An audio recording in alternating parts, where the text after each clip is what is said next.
Nah, ketika CAD dan CAM digabung, itu akan menghasilkan namanya Computer Integrated Manufacture atau komputer yang dipakai untuk sekaligus merancang, sekaligus memproduksi. Ya. Ini digambarkan modelnya. Nah, hati-hati. Ya. Tetap akuntansi hadir. Ya, tapi di sini udah mulai produksi. Beda lagi ya. Kenapa akuntansi selalu hadir? Karena dia kan pembiayaan ya, membeli bahan baku. Ikut ya. Jadi harga bahan baku dia catat. Dari luar lingkungan ada subsistem intelijen produksi. Tetap sama, disimpan dalam database.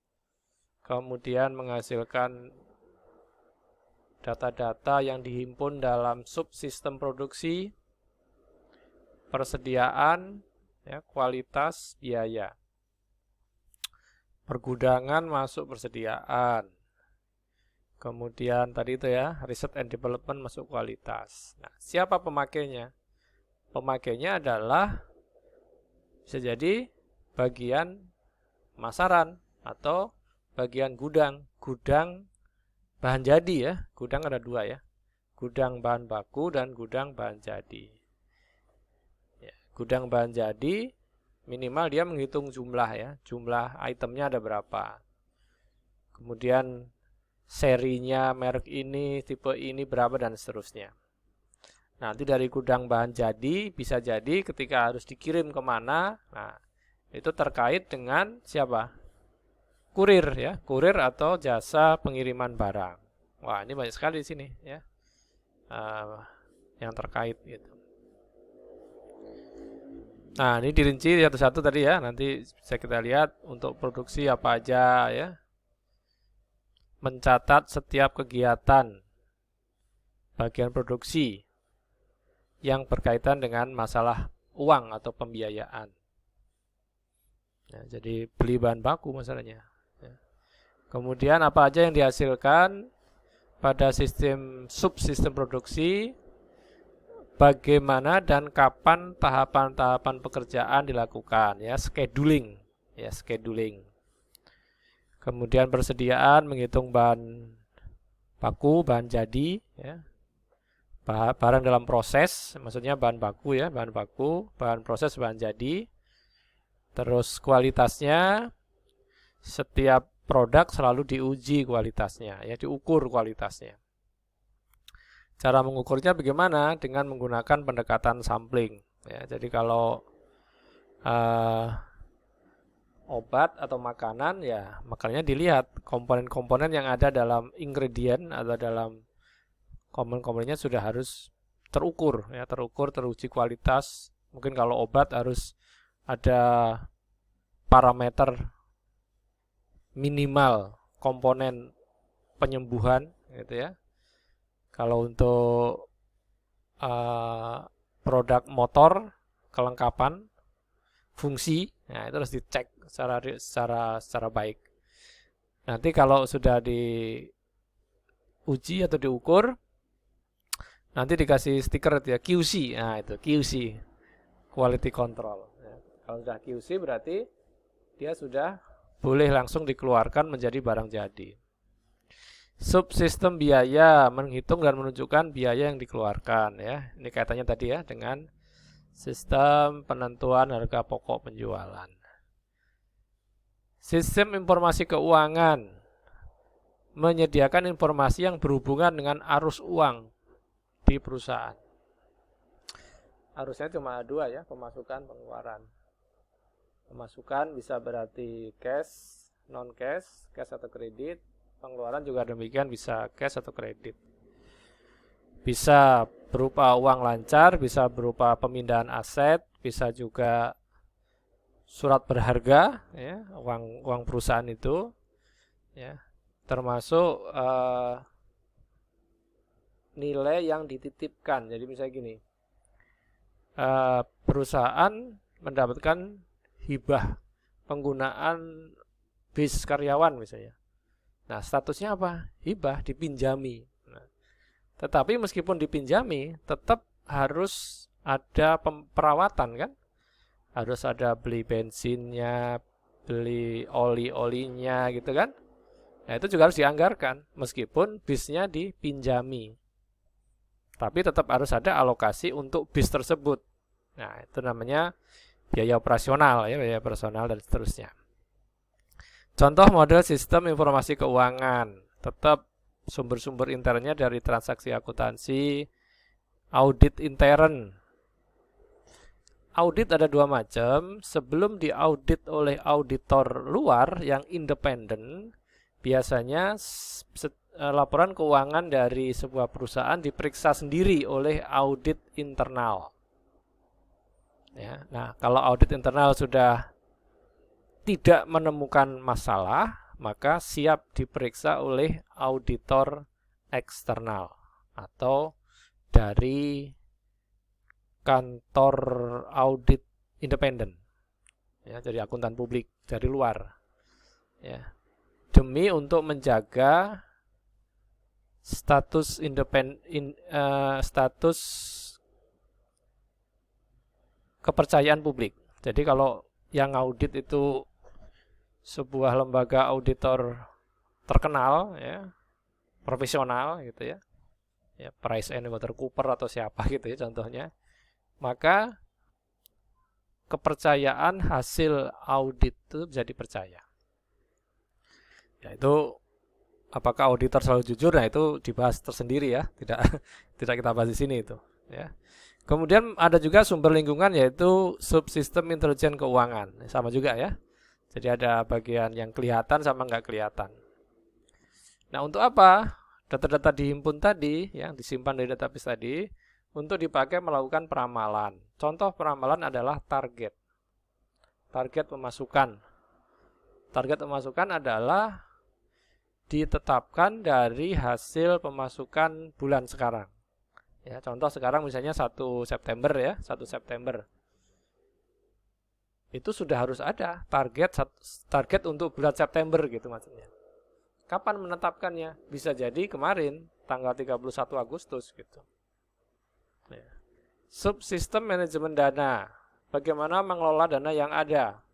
Kapan kita perlu saving, kapan kita perlu loan, peminjaman, kapan kita perlu alokasikan untuk aset jangka pendek, jangka panjang, aset yang mudah dicairkan, atau aset jangka panjang, beli tanah, beli surat berharga berjangka, penyertaan saham, dan seterusnya. Ya, itu bagaimana bagian keuangan mempunyai tenaga ahli atau konsultan yang terkait dengan bagaimana dana itu diolah, diproses, dikelola. Ya. Jadi kalau ada keuntungan, kalau itu perusahaan sendiri nggak masalah, berarti milik pribadi kan. Tapi kalau itu perusahaan yang dimiliki bersama oleh pemilik saham atau perusahaan publik, maka ketika ada keuntungan, ini mau dikemanakan, dibagi atau dialokasikan untuk investasi perusahaan lagi, ya, buka cabang baru atau mendirikan pabrik baru dan seterusnya. Subsistem pengendalian ini yang paling susah ya. Kenapa? Karena fluktuasi keuangan itu menjadi hal paling penting. Semua mengacunya ke keuangan gitu. Jadi ketika ada perusahaan, bukan gimana produksinya, bukan, tapi gimana gajian enggak, nah gitu. Karena sesibuk-sibuk bagian produksi bikin ya, kan itu belum tentu jadi duit. Istilahnya belum tentu laku gitu. Dalam kondisi saat ini ya, dalam kondisi yang tidak menentu. Tapi kalau kondisi normal, biasanya produksi itu terkait dengan pesanan. Jadi kalau misalnya pesan 1000 ya dibikin 1100 kan gitu. Artinya ada jaminan bahwa produk tersebut akan berubah menjadi keuntungan gitu. Nah, itu kalau kondisi normal. Nah, kalau kondisi tidak normal, ketika produksi tetap jalan, barang menumpuk di gudang, barang jadi maksudnya ya, barang jadi untuk di gudang, tapi tidak laku untuk dipasarkan, nah ini menjadi permasalahan. Tugas subsistem pengendalian mengatur bagaimana arus kas itu supaya tetap terjaga. Ya. Tadi ya, ini penjelasan detailnya nanti bisa dibaca. Peramalan ya, jangka pendek, jangka panjang, surplus, defisit ya, rencana bagaimana menanganinya ya, alokasinya, pengendalian, monitoring biaya, anggaran. Nah, ini anggaran ya, anggaran. Jadi kata kunci di anggaran. Anggaran itu kaitannya dengan tadi itu peramalan. Ya, jadi anggaran adalah target sekian untuk alokasi pengeluaran ini dan pendapatan ini. Ya, dalam setiap anggaran biasanya sudah terbaca ya level keuntungannya dalam kondisi normal. Ya, karena anggaran biasanya untuk jangka pendek itu biasanya melihat situasi jangka pendek, bulanan misalnya setiap bulan. Tapi kalau untuk anggaran setahun, ya, apabila tidak kelihatan perubahan yang radikal ya seperti pandemi COVID ini, maka bisa jadi dalam 1 tahun itu sudah bisa dilihat tingkat keuntungannya berapa gitu. Sudah bisa kelihatan gitu ya. Sumber informasi sumber daya manusia atau MSDM ya. Sumber informasi sumber daya manusia. Apa aja yang dikerjakan? Pertama, melakukan interaksi dalam pemenuhan tenaga kerja, pemanggilan, wawancara ya, kemudian menguji. Nah, di beberapa perusahaan ada juga yang menyerahkan perekrutan itu kepada biro konsultan sumber daya manusia. Ya, jadi ada semacam unit bisnis yang bersedia untuk merekrut sampai menyodorkan berapa jumlah pegawai yang dibutuhkan gitu. Jadi misalnya gini, pabrik X membutuhkan 5 programmer karena harus masang iklan di koran, males lah, terlalu bertele-tele. Yang penting saya ngontak bagian konsultan, saya butuh 5 programmer bulan ini, berapa biayanya? Nah gitu.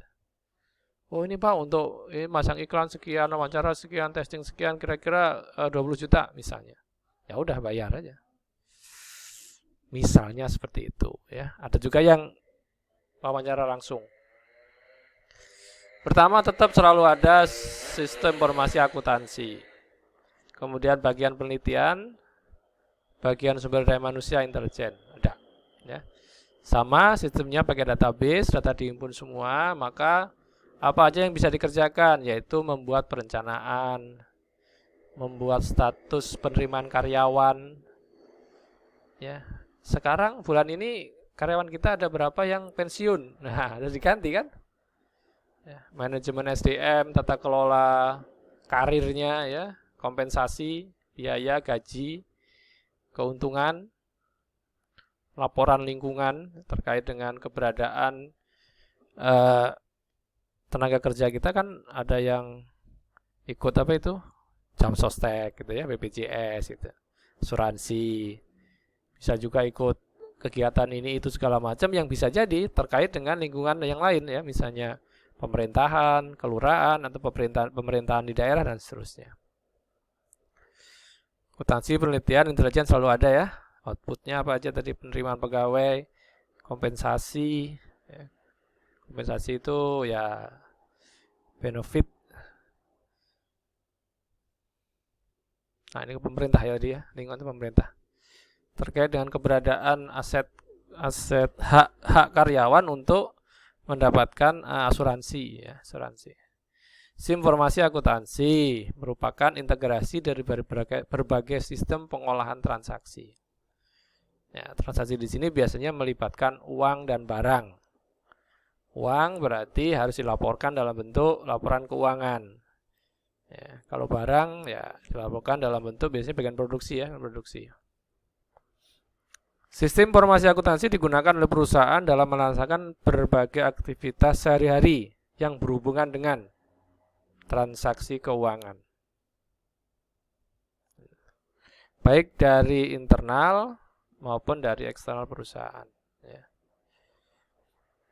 Nah, di sini ada istilah variasi ya, wajar ya, setiap perusahaan